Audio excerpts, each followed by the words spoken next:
Fifth day na ng pre-trial conference sa impeachment case si Vice President Sara Duterte, pero libo-libong dokumentong maaaring magamit sa paglilitis, hindi pa rin namamarkahan.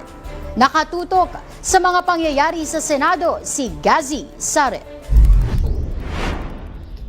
Nananatiling sentro ng pagtalakay ang Articles 1 at 2 ng impeachment complaint na may kaugnayan sa misuse of confidential funds at ang umano'y unexplained wealth ng Vice Presidente. Sa Article 1 pa lang, tinatayang nasa 8,000 exhibits na ang kailangang markahan makarang isumite ang halos tig-4,000 documents ng prosecution at defense panels.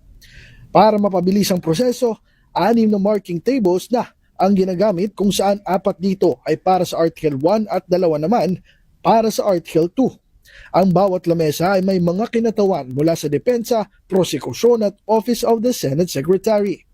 Posible ring umabot hanggang Biyernes ang pre-trial kung hindi matatapos ngayong araw ang pagmamarka ng mga ebidensya ayon kay Clerk of Court Renato Bantug. Samantala, hinihintay pa rin ang magiging desisyon ng impeachment court kaugnay sa kahilingan ng House Prosecution na buksan ang sealed box ng BIR na naglalaman umano ng tax records ng mag-asawang Mans Carpio at Sara Duterte. Dagdag pa ni Bantug, maaari pa rin iharap sa mismong paglilitis ang naturang kahon kahit hindi ito mabuksan o mamarkahan sa pre-trial. Bagamat inamin niya na tight ang schedule, target naman na mailabas ang pre-trial order sa Lunes o Martes.